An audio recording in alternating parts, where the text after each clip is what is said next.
Padre Pio, donc, mon père spirituel, tendrement aimé. Je me souviendrai toujours de cette lointaine soirée d'octobre 1955. J'étais à ce moment-là étudiant à Rome, où j'ai rencontré pour la première fois Padre Pio. J'avais été conduit par un père capucin dans la tribune de la petite église, qui était le chœur monastique. J'avais été conduit dans ce couvent, en longeant le couloir des cellules, et j'avais pris place à côté d'un religieux qui toussait, qui crachait, qui était atteint d'un rhume et qui m'énervait passablement. Et je regardais ce religieux à côté de moi, j'ai dit, mais c'est quand même curieux. Je connais cette tête-là, j'ai vu ça quelque part, jusqu'au moment où il a passé sa main sur la tête dans un geste qui devait lui être familier. Cette main était gantée, c'était Padre Pio, et je dois avouer que j'avais une certaine appréhension de le rencontrer à cause de ce que là j'avais appris sur lui, sa lecture des consciences, sa divination, les bilocations, toutes sortes de choses, la stigmatisation, ça m'impressionnait beaucoup. J'étais à ce moment-là donc un jeune séminariste du séminaire français de Rome. Mais j'ai été attiré de suite par l'expression étrange de son visage, tendu vers un au-delà que lui seul voyait. Et j'avais surpris Padre Pio dans sa prière. J'ai compris alors ce que voulaient dire des mots comme recueillement, comme concentration d'esprit, comme regard d'amour sur Dieu. De temps à autre, ses yeux se levaient vers le crucifix qui dominait la balustrade de cette tribune, le crucifix qui avait été le témoin, sinon l'auteur, de sa stigmatisation dans ce lointain 23 septembre 1918, mais à ce moment-là, je ne le savais pas encore. Ces regards d'amour qu'il posait sur ce crucifix, ça m'avait impressionné beaucoup. Padre Pio, homme de prière, homme de la messe, cette messe impressionnante. Je vous raconterai dans un instant cette première messe à laquelle j'ai célébré. Mais je dois avouer une chose, c'est que lorsque j'ai rencontré Padre Pio pour la première fois, j'étais anxieux, peureux, j'avais même en moi une certaine répulsion, une certaine haine. Le démon se déchaînait. J'ai publié d'ailleurs cette rencontre-là dans un petit livre qui s'appelle Padre Pio, témoin de Dieu, aux éditions Evine, mais distribué par Teki. Et je suis descendu après dans le couloir qui séparait l'église du couvent. Il y avait beaucoup de monde là, je me suis trouvé au milieu de gens, à genoux, en train de prier à haute voix. Et lorsque j'ai vu Padre Pio sortir de la sacristie, entouré de 4 capucins qui étaient ses gardes du corps, dont celui qui m'avait conduit là-haut à la tribune, j'étais un peu étonné. Comment sait-il qu'il a des gardes du corps? J'ai compris tout de suite la nécessité qu'il y avait, parce que les gens lui sautaient dessus. Donc les capucins, avec beaucoup de force, vous savez, on est en Italie du Sud, rien n'est étonnant, alors écartaient avec une certaine vigueur tous ces gens-là pour libérer Padre Pio. Et tout ce monde-là était à genoux, et moi, séminariste français, orgueilleux comme tous les Français, cartésien, si vous voulez, je me suis dit, bon, Padre Pio, c'est peut-être un saint, c'est quand même pas le bon Dieu, restons debout, on verra bien. Et Padre Pio, bien, me regardait par-dessus les têtes, je me sentais quand même pas très à l'aise, je dois l'avouer, jusqu'au moment où, finalement, le père capucin qui lui servait de garde du corps me désigne à lui et lui dit, Père, c'est un prêtre français qui voudrait vous voir. Et Padre Pio, sans me regarder, lui répond, non, pas prêtre, séminariste seulement. Ça a été pour moi le déclic. Je me suis dit, soyons prudents, mettons-nous à genoux. Et je me suis mis à genoux. Et comme s'il avait attendu ce moment, il est venu vers moi, m'a pris la tête dans ses mains, m'a serré sur son cœur, j'ai senti ce parfum, je ne savais pas que c'était son sang, mais voyez l'état d'esprit qui était le mien à ce moment-là, je me suis dit, et en plus ce parfum, en plus. Mais il m'a imposé les mains et j'ai senti là une déflagration électrique, quelque chose de fantastique, phénoménal. Je ne connaissais pas ce phénomène, plusieurs fois je l'ai éprouvé. J'ai su après que c'était à mettre en relation avec la parole de l'Évangile, s'adaptant à Jésus. Une force sortait de lui qui les guérissait tous.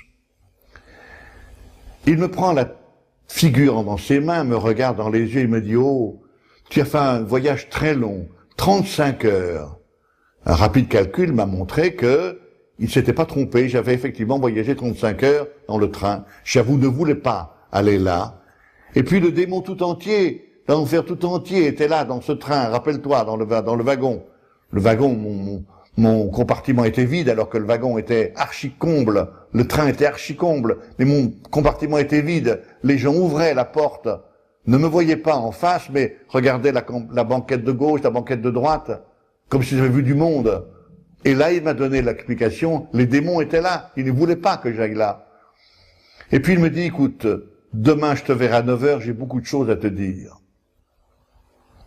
Le lendemain, 5h du matin, je monte, 5h moins le quart, je monte à l'église du couvent.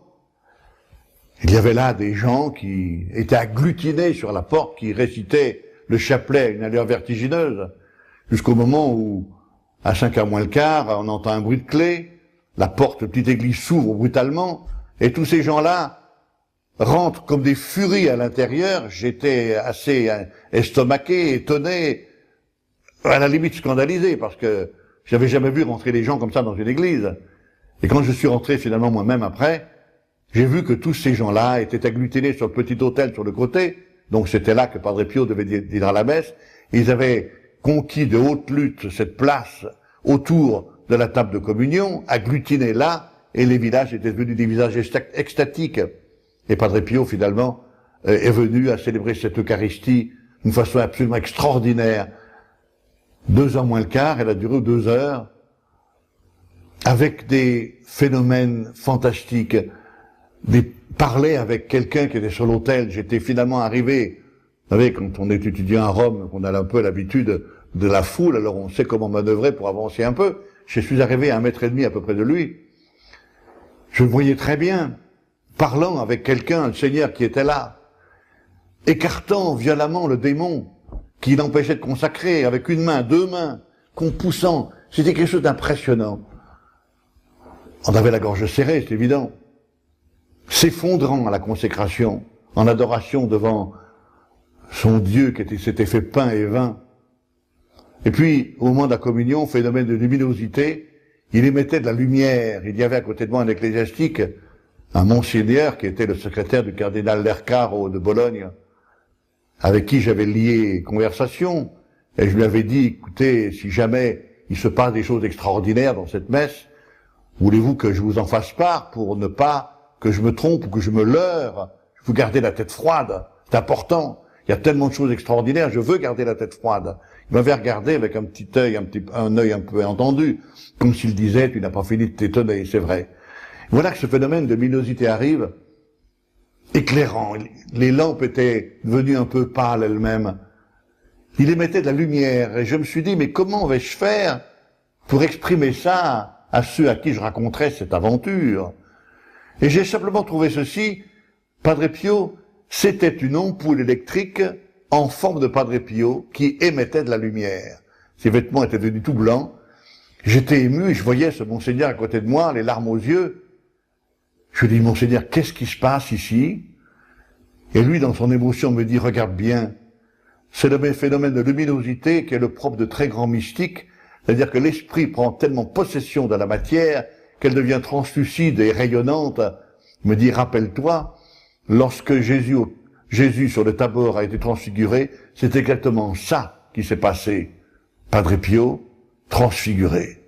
Et à la fin, j'ai eu la joie, la grâce d'aider ce monseigneur à dévêtir Padre Pio, enlever ses vêtements sacerdotaux. Je me rappelle que j'ai eu c'est moi qui lui ai défait le cordon de son aube. J'ai un morceau de ce ruban rouge. Padre Pio avait un ruban rouge et puis des parements rouges aux mains, aux manches.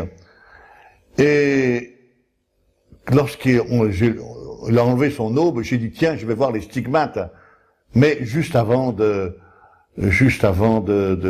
d'enlever ses manches, il a remis d'un geste rapide ses gants, mais comme s'il avait lu dans mon cœur ce désir que j'avais, du revers de la main, avec un grand sourire, il m'a lancé sa main sur les lèvres.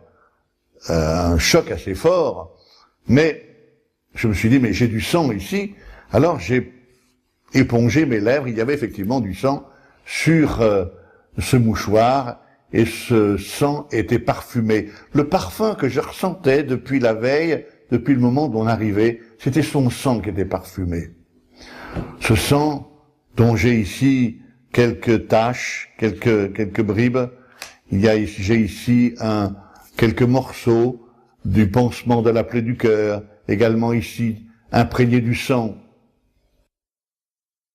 Et il m'a dit après, eh bien, je te verrai tout à l'heure. Il a donné la communion 1 heure après aux gens qui étaient là. Il donnait pas la communion pendant cette messe. J'ai communié de sa main. Et puis, quelque temps après, il est descendu au confessionnal. J'ai éprouvé à ce moment-là le besoin de me confesser. Or, j'avais lu au mois d'août un article sur lui où il était précisé que par moment, il fallait attendre 3 semaines avec un billet d'attente. Et j'avais dit à ma bonne maman qui est ici dans ce cadre, bonne maman, j'ai dit, tu te rends compte, je peux pas quand même rester 3 semaines là-haut, j'ai un examen à passer à Rome. Et puis, vas-y, moi, elle m'avait dit, oh ben non, tu vas arriver un soir, tu vas rester le lendemain, tu vas repartir le surlendemain, tu vas rester 2 jours, ça suffit. J'ai éprouvé le besoin de me confesser, et je ne savais pas qu'il y avait un passe-droit, c'est-à-dire que chaque 5 civils, on mettait un habit religieux, c'est-à-dire un séminariste, un prêtre, une religieuse, peu importe. Donc, le capucin qui faisait la police se compte 1, 2, 3, 4, 5, et il me met le 6e, 7, 8, 9, 10, et le monseigneur passe après. Et alors j'ai préparé ma confession en italien, bien sûr. Et lorsque je suis rentré dans le confessionnal, ce qui était le coin de cette sacristie fermée de rideaux blancs, il était assez sombre à l'intérieur, il y avait un prie-dieu d'à peu près 1 mètre de large, sur la genouillère duquel lui posait ses pieds, il était assis sur une chaise, et le coude sur la planche comme ça. Moi, j'étais à genoux à côté de ses pieds, et j'étais dans l'autre sens, on avait pratiquement tête contre tête. Et je lui dis, Père, je suis français. Bene, quod fecisti? Qu'est-ce que tu as fait? Me demande-t-il en latin. Je lui dis, parle italien, je comprends. Bene, cosa hai fatto? Qu'est-ce que j'ai fait? Je ne sais pas. Le trou noir, la panne, si vous voulez, de mémoire. Et il me met la main sur l'épaule, me dit, mais courage, fatti coraggio, prends courage. Qu'est-ce que tu as fait? Père, je ne sais pas, je me rappelle plus. 2 ou 3 fois comme ça. Et finalement, je commence à paniquer. Et je lui dis, Père, j'ai fait telle et telle chose. J'ai trouvé ça dans ma tête. Il m'a dit, c'est vrai, mais tu oublies que ça a été pardonné vendredi dernier, ça. C'était la stricte vérité. Alors là, je me suis senti désarmé complètement. Il m'a dit, mais il y a 2 ans, il y a eu ceci. Il m'a montré que là, dans des actions, pour moi, parfaitement anodines, le Seigneur avait souffert. Et lui, montrant qu'il était vraiment uni avec Jésus, me montrait que ses plaies, il souffrait beaucoup dans ses plaies, que Jésus avait souffert à cause de ce que j'avais fait. Et il m'a dit, mais le Seigneur t'a pardonné. Et il m'a dit, le Seigneur t'a pardonné, le Seigneur t'a appelé. Je lui dis, mais vous êtes sûr? Je ne savais pas, à ce moment-là, que Padre Pio connaissait beaucoup de choses, même sur moi, qui moi ne le connaissais pas. Et il me dit, le Seigneur t'a appelé. Je lui dis, vous en êtes sûr? Il me regarde avec un air furieux, il me dit, ma te lo dico io, je te le dis moi. Et il me dit cette parole étonnante, tu seras ordonné prêtre le 30 juin 1962. Et je me suis dit, c'est un fou. On était en 55. C'était le jour des anges gardiens, 2 octobre. Mais j'ai calculé rapidement, mais c'est trop tard. Il n'y a pas de raison.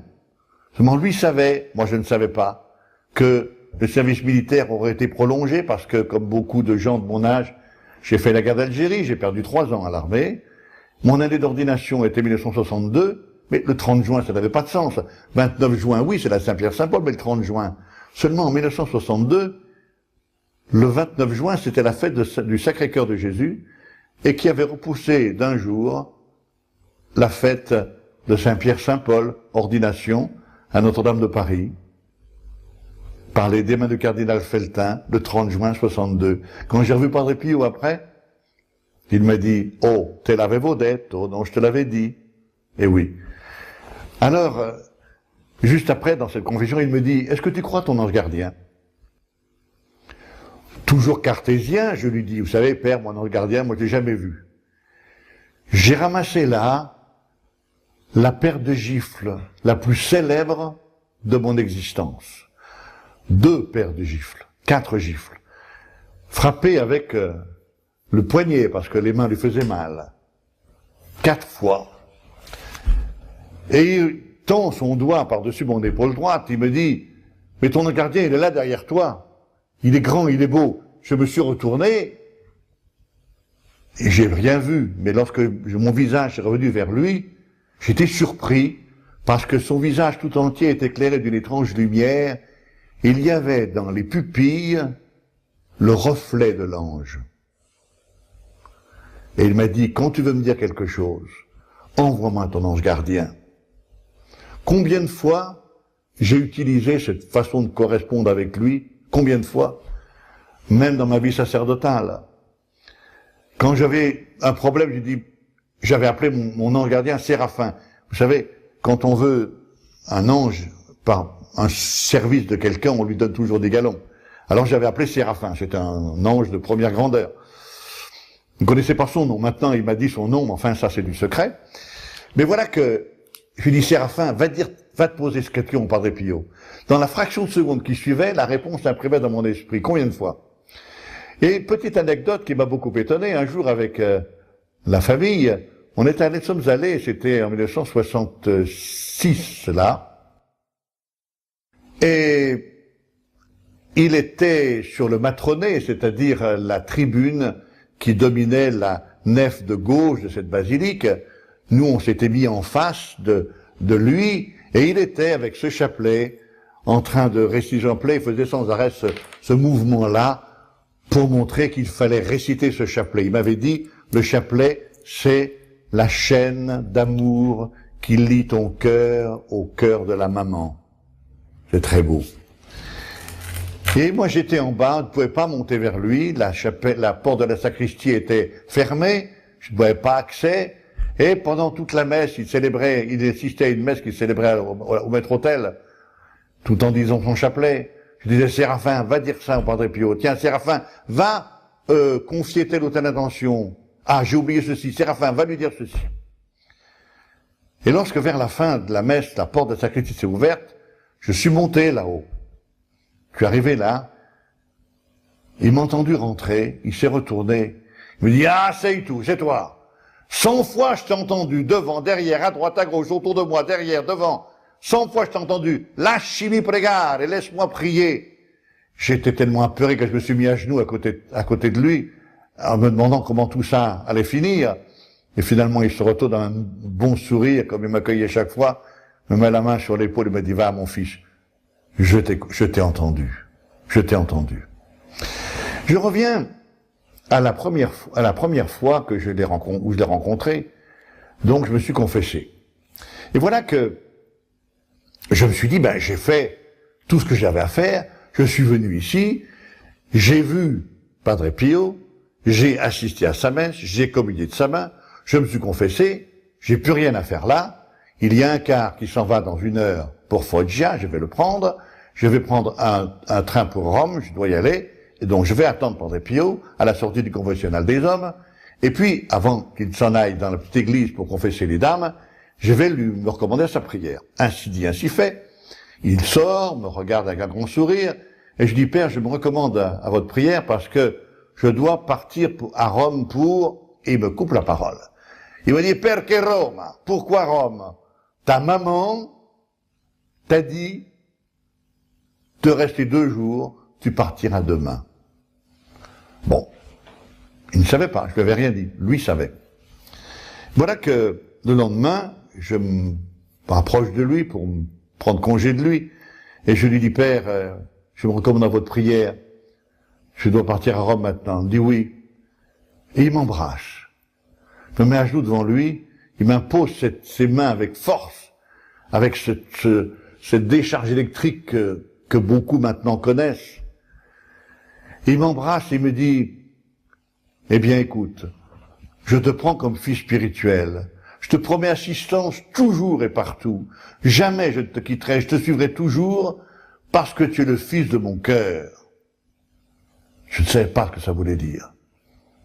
Mais la bonté, le sourire extraordinaire dont il m'a enveloppé, ce parfum qui m'a envahi, m'a rassuré, et je peux attester que, encore aujourd'hui, je ne suis jamais seul, il est toujours près de moi, toujours.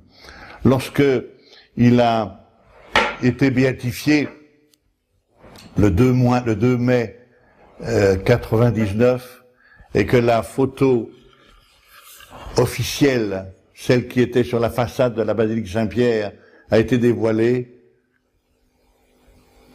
j'ai entendu cette place Saint-Pierre, des gens pleurer, ceux qui l'avaient connu. J'avais cette grâce à ce moment-là de distribuer la communion avec le pape. Le pape lui-même était ému, très ému. Et je lui ai dit, écoute, te voir toi là-haut, c'est quelque chose. Pourquoi je vous dis ça?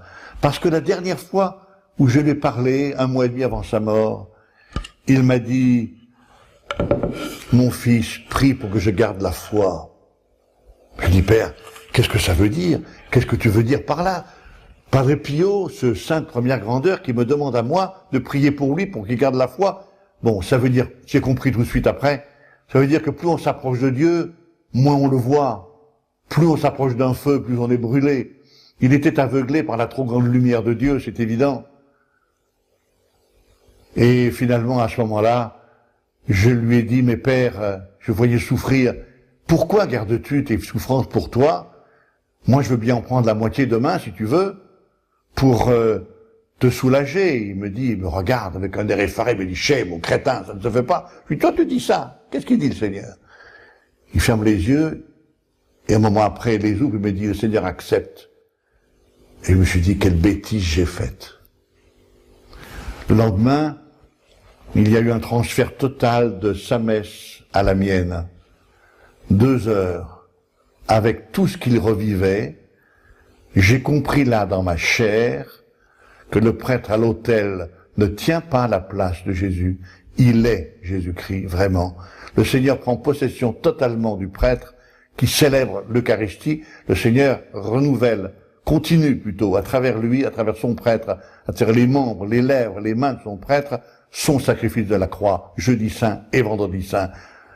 Si les prêtres savaient ça, si les prêtres prenaient conscience de ça, je crois que le monde entier serait converti, parce qu'on ne peut pas, quand on a connu Padre Pio, quand on a vu célébrer cette messe, quand il a fait cette grâce de célébrer comme lui, on ne peut pas ne pas toucher au fond le cœur des assistants, qui ne sont plus des assistants, mais des participants. C'est quand même impressionnant. Mais seulement maintenant, je voudrais vous dire, frères et sœurs, pourquoi tant de souffrance? Il y a des gens qui disent, mais pourquoi tant de souffrance?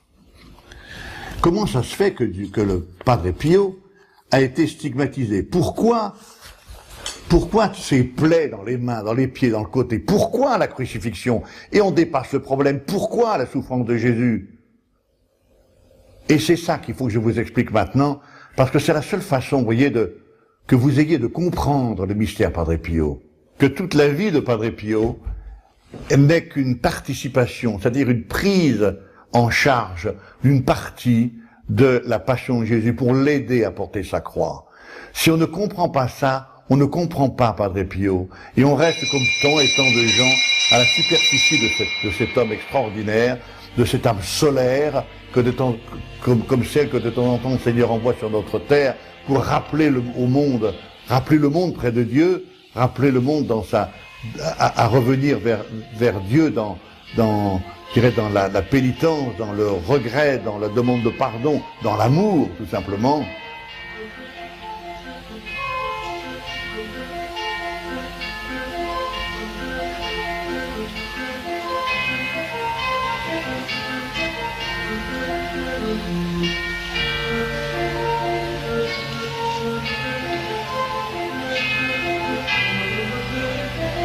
C'est quelque chose d'extraordinaire, Padre Pio, vraiment vivant la messe, vous l'avez expliqué tout à l'heure, sacrifice de la croix, jeudi saint, vendredi saint, les deux moitiés d'une même action, lui vivait cela, enseignant.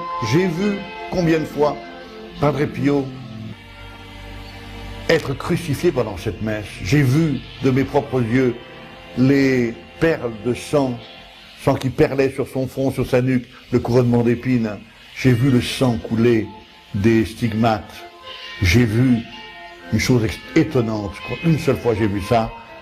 Sous l'effet de la souffrance, la pellicule qui fermait la main de Padre Pio, la main gauche, s'était ouverte et je voyais à travers le trou la flamme d'un cierge. Je l'ai vu saigner des pieds, sa chaussette étant imprégnée de ce sang parfumé. J'ai vu les effluves, sortir les effluves de parfum qui sortaient de ses plaies, qui me rejoignaient non seulement à San Giovanni Rotondo, mais partout, et encore maintenant. La souffrance de Padre Pio, le sang, c'était la participation de Padre Pio à la crucifixion de Jésus, au mystère de la rédemption. On ne peut pas comprendre Padre Pio si on ne trouve pas à travers lui Jésus réalisant une fois de plus devant nous son sacrifice de la croix.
Defterler manedi edilmeyle seducan kurma devre mesudiyere adernas yesinjeli sandevizedin umma adeveniyedir hecimdum biyadımın nasuva siktinjel ve tinterra bana menasur وددي على ملابس دودية هدمت جنابس دابد الأخرى سيقوت التلاس ميت من النبيلات أصلش تنالاس من جوغاسين دندات ديان أما Segrina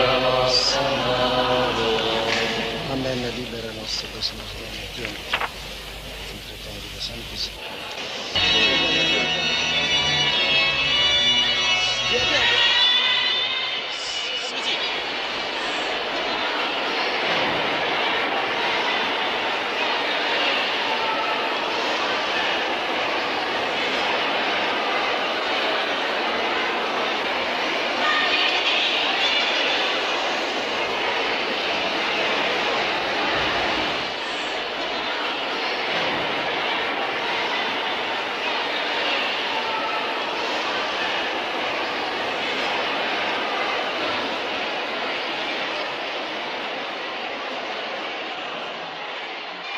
Et je me souviens qu'un jour, il y avait à San Giovanni Rotondo, il y avait une vieille dame dont personne ne sait d'où elle sortait. Il semblerait qu'elle ait été française, encore dans ça, personne n'en sait rien, mais qui ne disait rien, qui ne parlait pas, on ne sait pas où elle habitait, elle devait dormir dehors.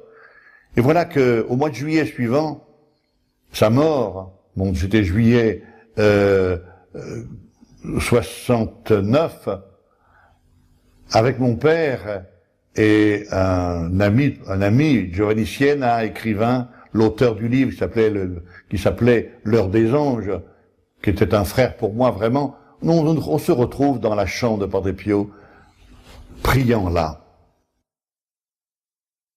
Et je sentais ce parfum.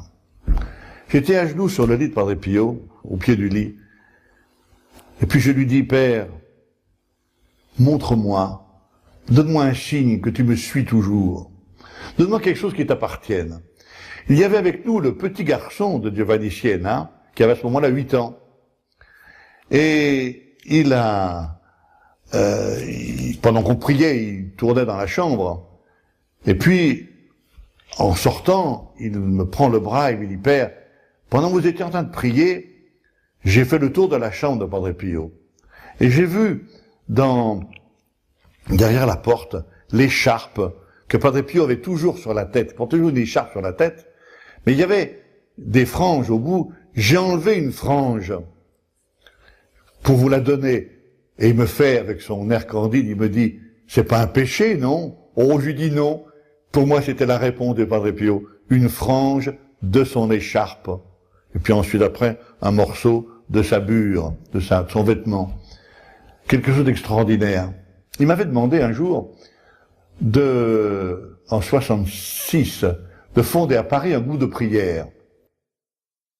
Et je lui dis, mais comment vais-je faire? Je connais personne à Paris. Ti aiuterò, je t'aiderai. Et il est un fait d'ailleurs que dans l'espace d'un quart d'heure, des gens sont venus me voir dans le collège où j'exerçais mon ministère à ce moment-là, et on a trouvé le groupe de prière, l'église et la date, le dernier vendredi de chaque mois. Or, Padre Pio est mort le 23 septembre 68. Or, le 25 octobre suivant, donc un mois après, c'était le dernier vendredi du mois d'octobre et la première réunion dans le groupe de prière. Et en allant justement présider cette réunion de prière, je conduisais avec moi un prêtre du collège où j'exerçais mon ministère, et je lui disais, voyez Père, aujourd'hui est le 25 octobre et en plus c'est mon anniversaire, mais chaque année à mon anniversaire, le Père me faisait envoyer une petite carte imprimée, le Père Pio prie selon vos intentions et vous bénit, c'était signé le Père supérieur, mais il y avait très très souvent, pratiquement toujours, une ou deux lignes d'un message qu'il avait dicté pour moi. Et je disais à ce prêtre, ben voyez, cette année, je n'aurai pas ma petite lettre. Et le prêtre me dit, oh ben, ne t'affole pas, parce qu'il te suit, il te suivra toujours, il te protégera, il te bénira peut-être spécialement. Seulement quand j'arrive à cette petite chapelle où nous rendions pour prier, voilà que je suis abordé par un monsieur, très bien mis, fort accent italien, qui me dit, vous êtes le père Robert, oui, Padre Pio, avant de mourir, m'a fait venir. Et il m'a dit de vous remettre ceci. Une petite enveloppe. Je lui dis, qu'est-ce que c'est? Il dit, je ne sais pas. Alors j'ai décacheté l'enveloppe avec beaucoup de soin, et qu'est-ce qu'il y avait dedans? Il y avait ceci. Un pansement de la plaie du cœur, imprégné de son sang. Il y a ici, le sang vient de là jusqu'ici, vous voyez, peut-être vous le voyez sur cet écran. Tout ça, c'est du sang. Là, il n'y en a pas. Et qui s'est mis à parfumer d'une façon extraordinaire. Et cette relique, je l'ai prêtée à plusieurs malades. Elle a guéri des malades. C'est quelque chose d'assez impressionnant, vous comprenez. J'ai ici un purificatoire qui m'était donné par un prêtre, un capucin qui s'occupait souvent de Santa Christi. Purificatoire, vous savez, c'est le linge que le prêtre met sur le calice. Le Padre Pio a dit la messe pendant 7 ans avec cela. Et combien de fois il a été imprégné de ce sang, de son sang, là aussi, il y a des parfums qui viennent, souvent. J'ai ici une médaille qu'il avait toujours dans la poche de poitrine de son habit. Combien de temps il a gagné? Une médaille miraculeuse. Il donnait de temps en temps des médailles. Celle-ci a été trouvée dans son habit quand il est mort. Vous voyez, ce que l'on peut dire encore sur Padre Pio, c'est en fait d'abord son amour du chapelet. On raconte des histoires phénoménales sur le chapelet. Il priait toujours, Padre Pio. Il disait un jour, je voudrais que les journées aient 40 heures. Parce qu'il disait qu'il priait, il n'avait pas assez de temps pour prier. Il priait avec les oraisons éjaculatoires, il priait surtout avec le chapelet. Il était vraiment un dévoreur de chapelet. Un jour, son supérieur lui a demandé combien de chapelets il avait récité dans sa journée. Et Padre Pio avait dit, à mon supérieur, je peux pas dire, je suis obligé de dire la vérité, j'en ai récité 34. Êtes-vous capable de réciter 34 chapelets dans la journée? Padre Pio, c'était cela. Il répétait souvent, aimez la Madone, faites-la aimer beaucoup. Il priait sans arrêt la Vierge Marie. Alors, Padre Pio, homme de souffrance. Padre Pio, homme de prière. Padre Pio, homme du pardon. 18 heures de confessionnal par jour, au plus fort de son activité. Combien de fois j'ai vu des gens, d'abord être mis à la porte du confessionnal, quand ils voyaient que la personne qu'il avait dans le confessionnal, que ce soit un homme à côté de lui, ou une dame dans son confessionnal, qui n'était pas tout à fait prêt, eh bien il les renvoyait, va préparer ta confession. Et parfois ces gens-là erraient des jours, des semaines dans le pays, mais ils savaient bien qu'ils reviendraient tôt ou tard ils ne partiraient pas avant d'avoir reçu le pardon de cet homme de Dieu. Et quand ils jugeaient finalement que le pardon avait pouvait être accepté, que l'âme était prête, l'âme regrettait ce péché, se rendait compte à quel point son péché avait blessé le cœur de Dieu, alors il donnait l'absolution, il sortait du confessionnal, il embrassait en pleurant cet enfant prodigue. Et après on voyait cette personne, homme ou femme, sortir de la petite église, monter sur le banc circulaire qui entourait un petit orme qui était là, un petit arbre, et recommencer sa confession devant tout le monde. J'ai fait ceci, j'ai fait ça, j'étais un bandit, j'ai tué, j'ai volé, j'ai fait telle et telle chose. Et les gens autour, dans leur simplicité d'Italiens du Sud, disaient « Ma che birbone, quel voyou !» C'était quelque chose d'extraordinaire, l'explosion de joie de ces gens enfin pardonnés. Et moi, ça m'a fait penser une chose, lorsque nous nous confessons, est-ce que vraiment nous regrettons nos fautes? Est-ce que vraiment nous avons conscience que le cœur du Seigneur a saigné à cause de notre péché? Combien de fois, en tant que confesseur, on recevait au moment de Pâques ou de Noël, des fêtes, des grandes fêtes, des gens qui se confessent par habitude. On essaye à ce moment-là de vraiment leur inculquer, réveiller en eux ce sentiment de regret. Parfois on n'y arrive pas, on dit Seigneur, prépare ce cœur, parce qu'on peut donner l'absolution, elle n'est pas reçue parce qu'elle n'est pas attendue. Homme de pardon, Padre Pio, homme de la messe, je l'ai vu, mais homme de souffrance, homme de la messe, homme de l'offrande au cours de cette Eucharistie. Alors je pourrais conclure, si vous voulez, Padre Pio, c'est l'homme de Dieu qui prie, et qui nous laisse comme message, soyez-vous aussi des âmes de prière. Priez, unis à vos frères dans des groupes de prière. Là où 2 ou 3 sont réunis en mon nom, eh bien, je suis au milieu d'eux. Padre Pio, c'est l'homme de Dieu qui souffre et qui nous laisse comme message, accepter et vivez le christianisme authentique et intégral, c'est-à-dire le christianisme avec la croix. Avec la croix. Padre Pio, c'est l'homme qui absout et qui pardonne et qui nous laisse comme message, avec la confession fréquente, vivez et grandissez dans la grâce sanctifiante. Padre Pio, c'est l'homme de Dieu qui s'offre et qui nous laisse comme message à la messe, offrez Jésus crucifié et offrez-vous vous-même avec lui. C'est tout ça que le Padre Pio est venu nous dire de la part de Dieu. Puissent les paroles que je vous ai dites dans cette cassette, puissent les textes que vous pourrez lire, puisse peut-être, je vous le souhaite, lire ce livre qui est sa vie racontée à travers ses lettres. C'est l'évolution de son âme. C'est un livre qu'on ne peut pas, dans lequel on ne se promène pas. On lit la première et la dernière page, on voit l'évolution de cette âme. Lorsque j'ai offert ce livre au Saint-Père, la photo d'ailleurs est ici, lorsque je l'ai montré au pape, ce livre-là, avec sa photo, il s'est mis à rire. Le pape m'a dit une chose étonnante. Vous voyez, il m'a dit, voilà la photo du pape, c'est en 87, il m'a dit, tu as fait un travail colossal, j'ai lu ce livre la plume à la main, et je le garde sur mon bureau.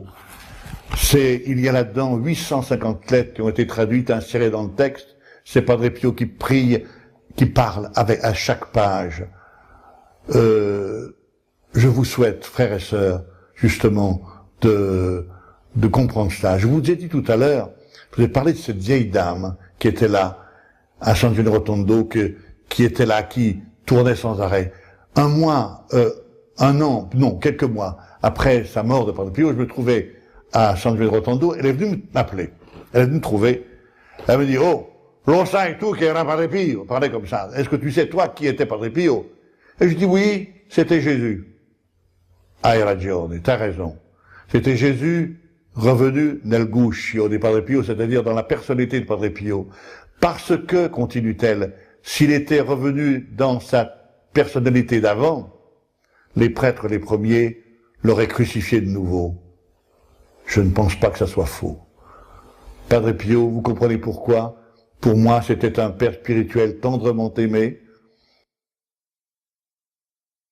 Pourquoi? Je sais, je peux témoigner qu'il me suit sans arrêt, qu'il m'aide dans mon ministère, et qu'il m'a aidé à comprendre que le sacrifice de la croix doit être à la base de toute vie sacerdotale. Il m'a dit un jour, au centre de ta vie, mon fils, mon enfant, il doit y avoir, comme pour moi, un autel et un confessionnal.